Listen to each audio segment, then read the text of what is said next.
catastrophe happened. You're bored. This is unacceptable in the 21st century, a thought crime of the highest degree. You must remove your boredom this instant. So you decide to go on the internet. The situation is crazy. World War III is just around the corner. The best way to survive 2025. Solar maximum could potentially wipe out the power grid.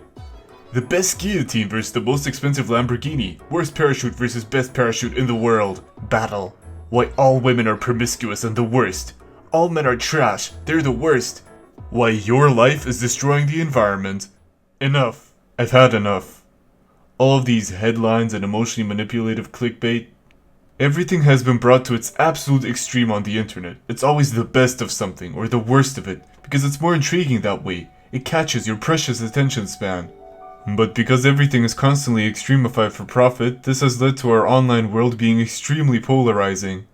It's full of black and white thinking, because it's difficult and boring to come up with a nuanced dilemma or issue, let alone solve it. No, it's much easier to say some lowbrow statement like all men don't deserve love, and watch all of the engagement flood in.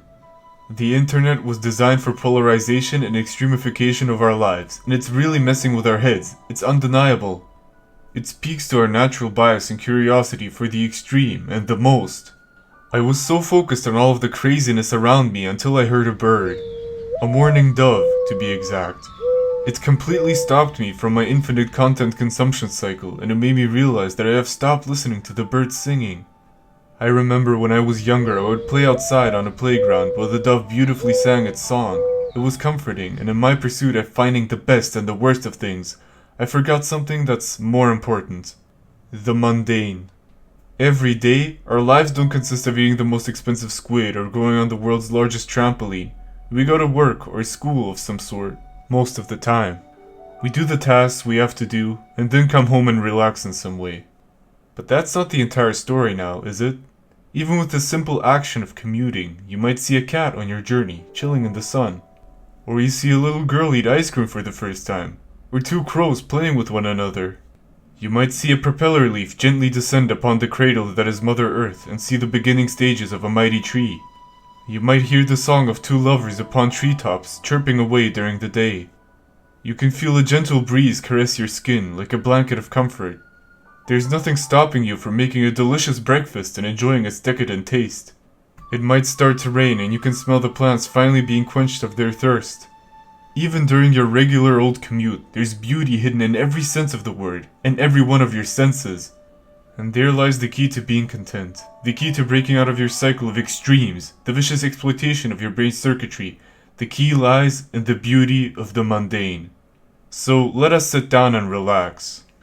Instead of the usual insanity of the internet and even my own content, I want to appreciate how much beauty there is in the mundane and our everyday lives. No flashy visuals, no attention-grabbing YouTuber phrasing or jump cuts, just an honest appreciation for life in its mundane state. I think many people take their days for granted, or they might even hate their lives because of their boring everyday activities. But from my experience, the same everyday lives we live can be the most beautiful thing in the world with a shift of perspective. Because sure, if you focus on the negatives all the time, it might seem like life is hell. It's a super common mistake as well, to conflate realism with pessimism.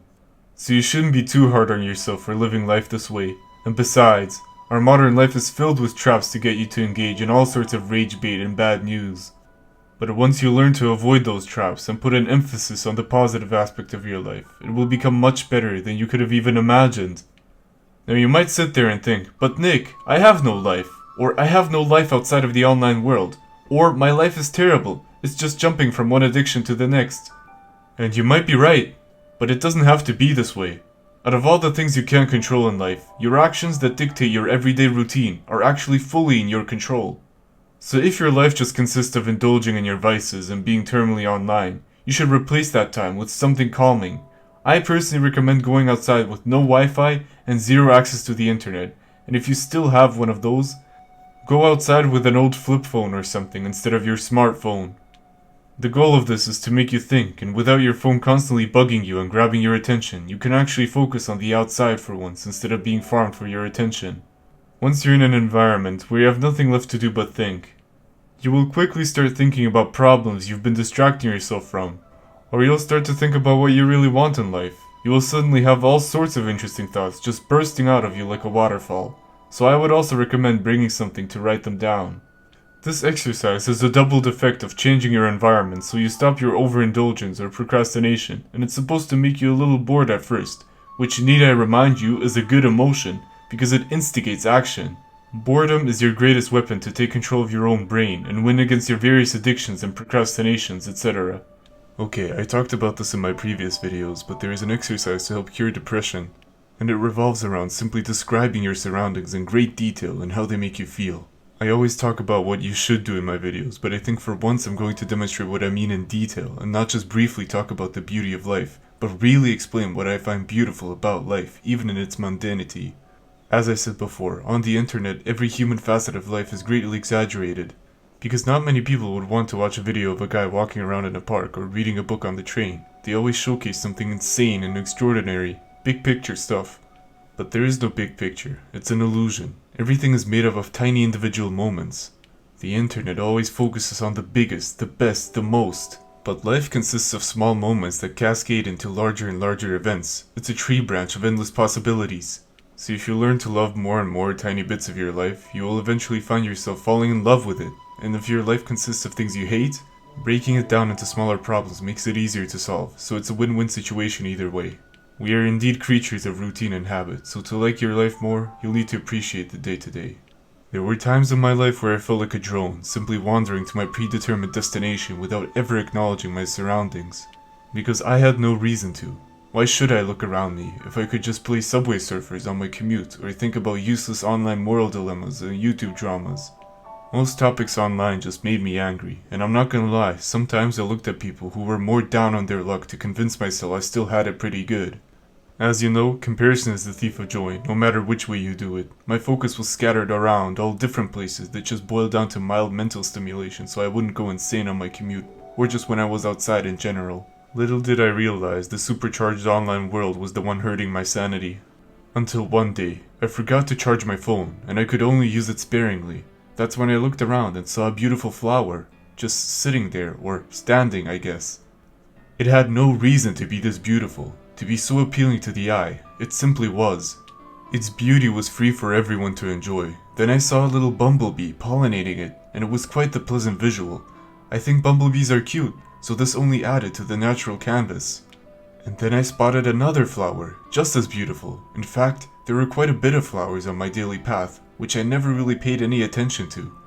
Every day I'd notice something new on the same path I used to travel every day. The trees rustling in the wind, the dogs enjoying the sun, the people going about their business just like me. I then started to take alternative paths home to see even more cool things, because when I got back home, I usually doom scrolled anyway, so what did I stand to lose? It turns out there was a lovely bakery close to my home which I had never visited before. It had all sorts of delicious pastries which were readily available to me every day.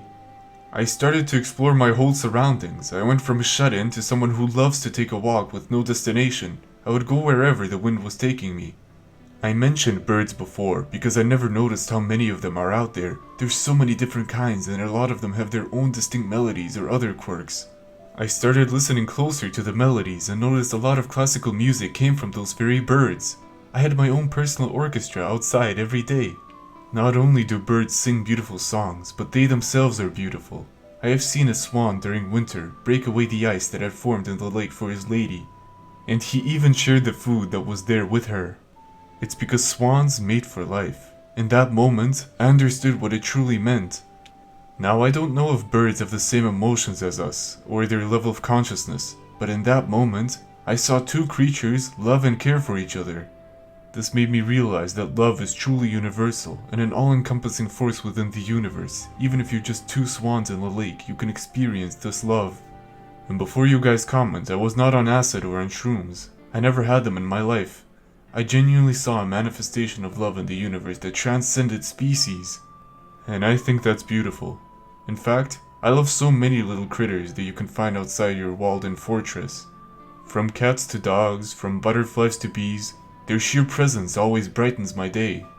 From my cat greeting me every morning, to the local neighborhood dog, I don't think I've appreciated how much joy they bring into my life before. Even the silly fish at the dentist's office make me feel better. Speaking of fish, I've had a fascination with the ocean for the longest time. I mean, how can you not, right? It's one of the last frontiers unexplored by humanity, deeply mysterious and frightening, yet also stunningly beautiful. It has creatures in it that would otherwise be categorized as cryptids, like the mimic octopus. It's able to mimic all kinds of different ocean dwellers. It's a real-life shapeshifter, and not just some spooky internet creepypasta. Okay, I'll admit it, the octopus is out of the ordinary, but I think it shows that fairy tales can be reality. You just have to look for them. Now let's get back to the ocean itself. Calm yet crashing with waves, the ambience it provides is so soothing combined with that purifying smell.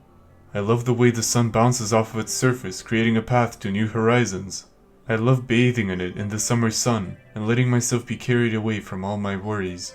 One of the few places on Earth where you can simply float above it all. The gorgeous dark blue color combining with the light blue sky, no matter how big my problems get, it makes them all seem so small. Sometimes I feel like life is one big ocean and we're all waves passing by. No matter how big, strong or fast of a wave you are, you eventually return to the water. You can choose to surf that wave of life, or let it even out. The ocean itself isn't accessible by everyone, even though it's 70% of the planet, so simply being able to view it regularly is awesome. But even if you can't, there's mountains that are older than the trees just on the horizon. There are lakes who have tales of spirits and mermaids everywhere.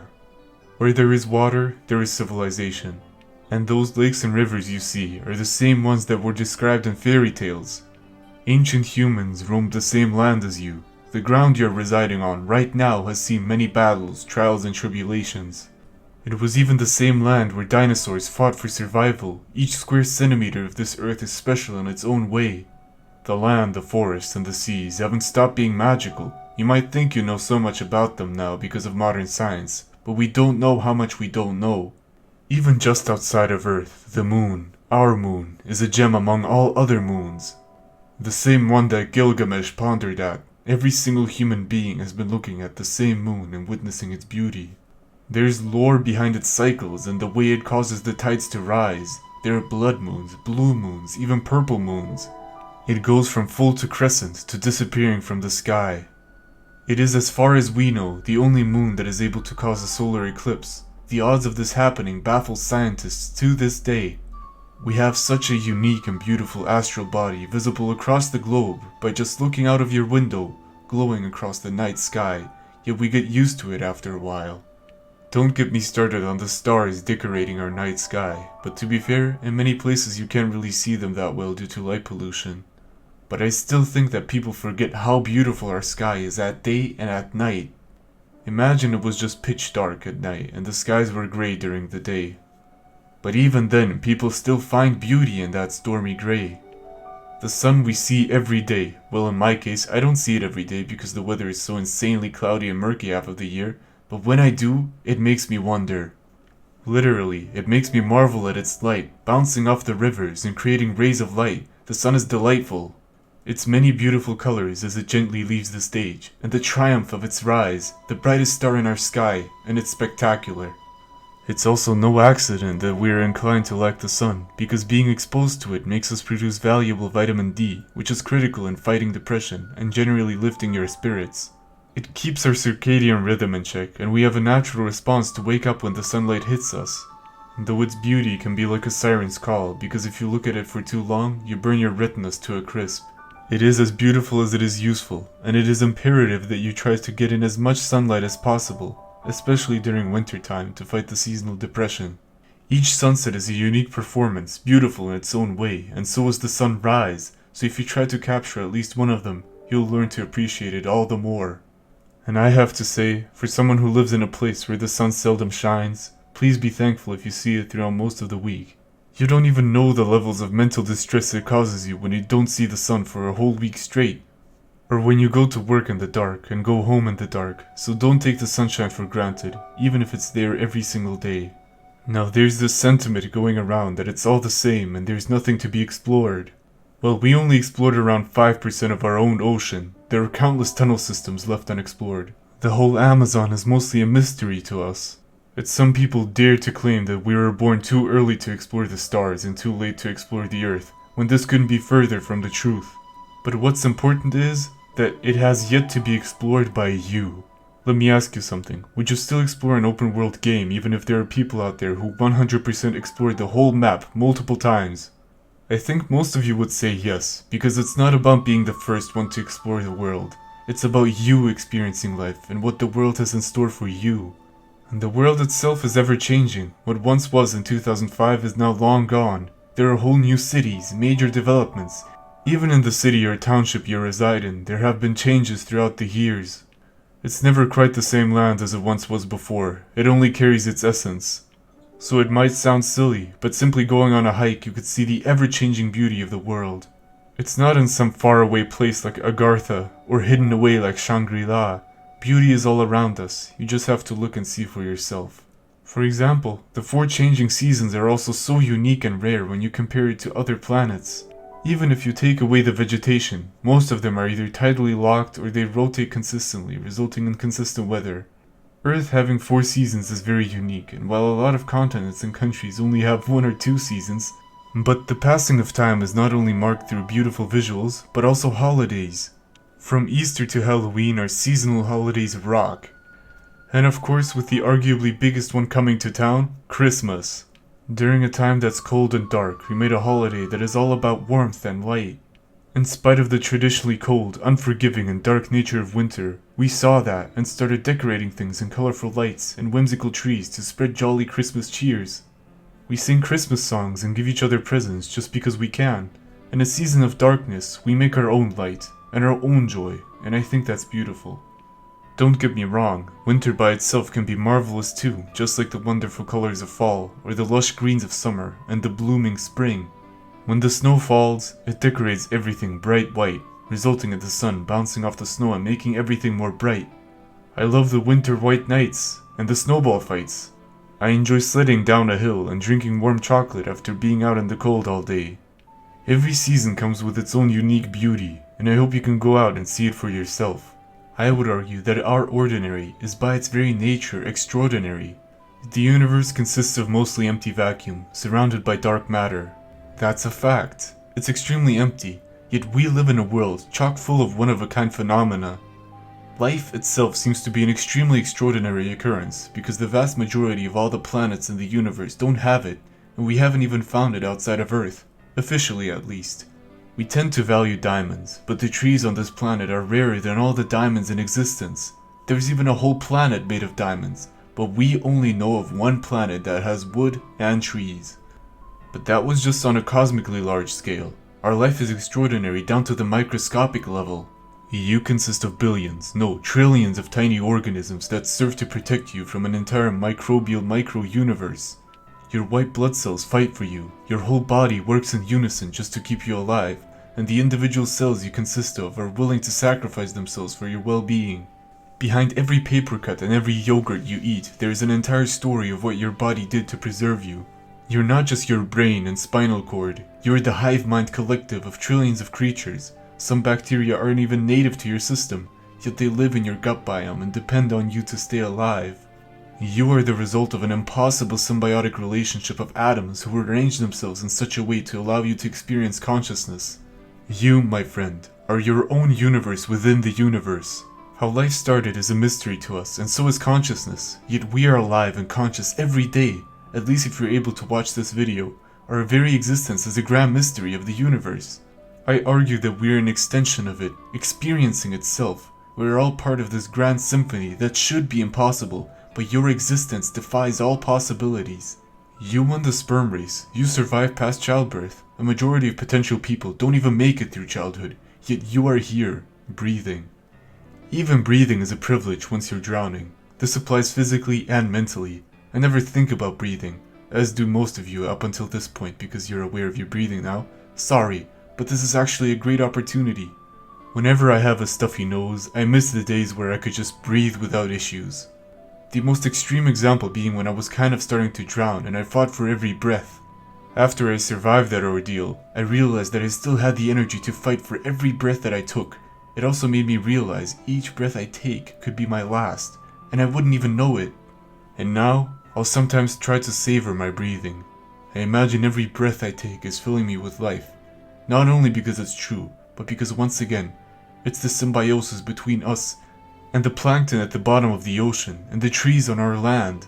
We breathe through each other, no matter how much we try to remove ourselves from nature, to put humans in their own distinct category.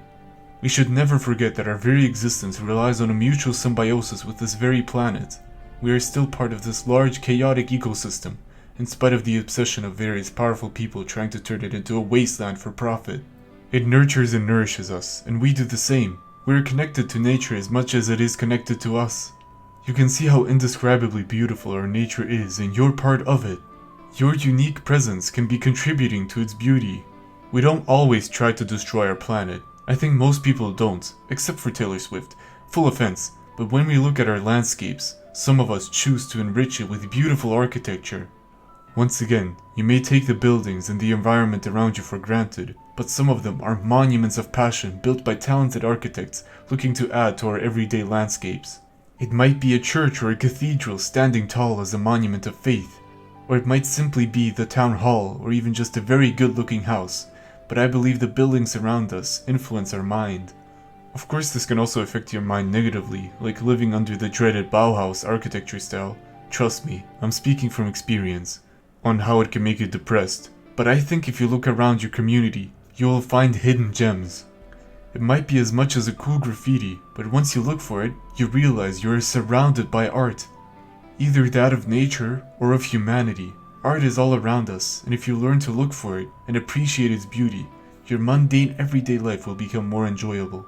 Another thing I learned to really appreciate was silence. My head was always so full of thoughts and ideas, just pure chaos, and my surroundings reflected my mind as well. I always needed to listen to some podcast or some song while doing anything because I wanted to spend my time super productively, and by maximizing it, this is what I thought I was doing.